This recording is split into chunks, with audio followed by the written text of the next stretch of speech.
perfect. rich. This is perfect. This is perfect. So you identify yourself as the Disrupt Her Coach, Yes, right? ma'am. Yes, ma'am. Tell us about the Disrupt Her Coach. What exactly is that?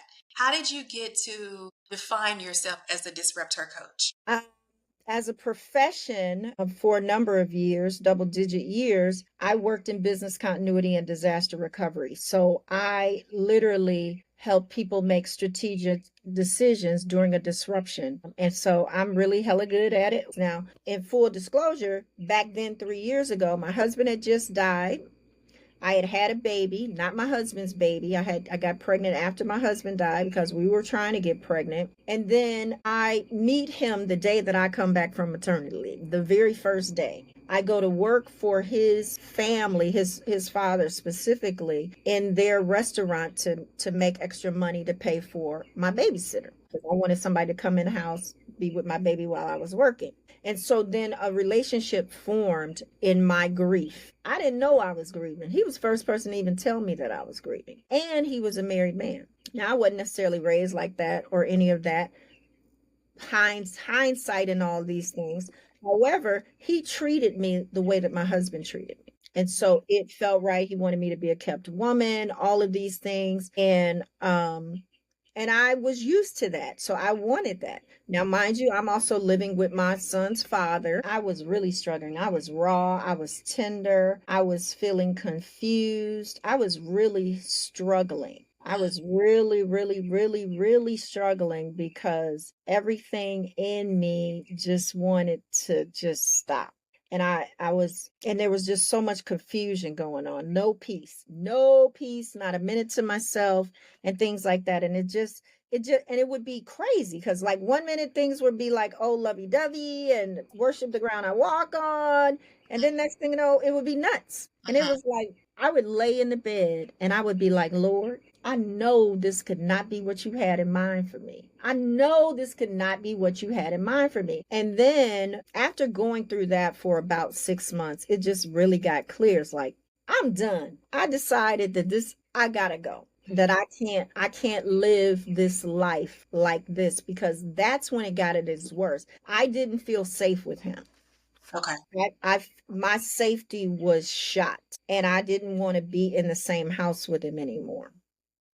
And so once he did the thing that was the final straw, I was like, I'm gonna give you two choices. You can leave now, or you can leave. When you leave to go take care of this business that he was so-called doing, you won't be able to come back here. All of your things will be gone. They'll be in storage. So you decide. And so he comes out, he's sitting on the bumper of his car, and he's like rolling his eyes. And then all of a sudden I look at him and this warm sensation comes over me and I feel like I'm going to throw up. And I look at him and his face is dark. And it felt like for me, like he was presenting as a devil is what entered my spirit. And now I'm afraid, but I don't want to show that I'm afraid.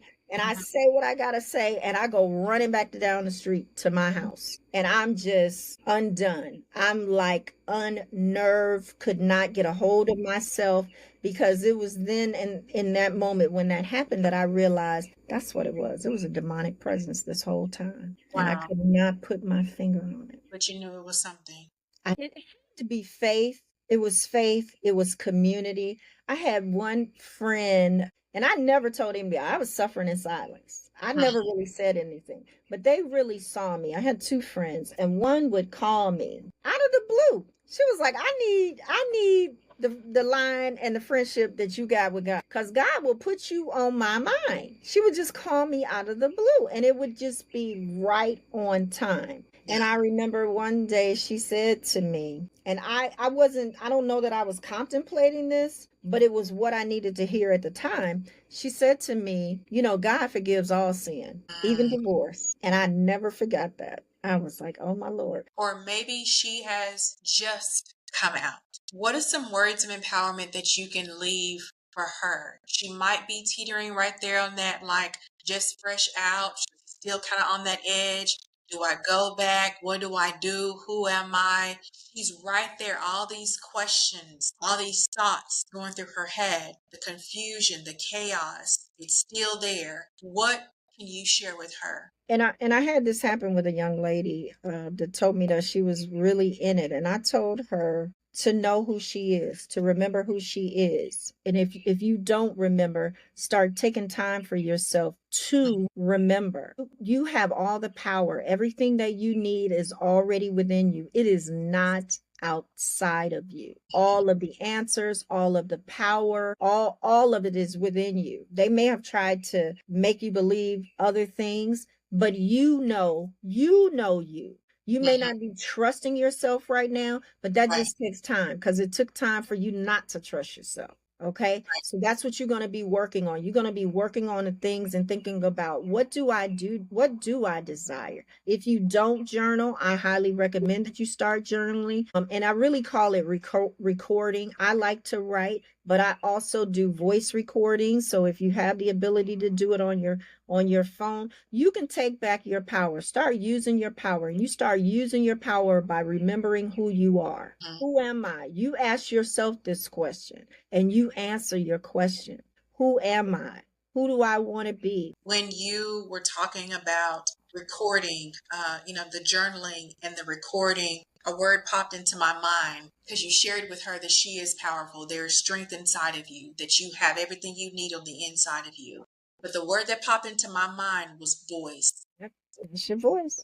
Yep. Voice. That we exercise our power and our authority through our voices. When you're recording, you're speaking to yourself on the recording, that's through your voice. Even when you're writing and you're sharing these experiences through your writing, there's still that voice going off in your head that, Absolutely.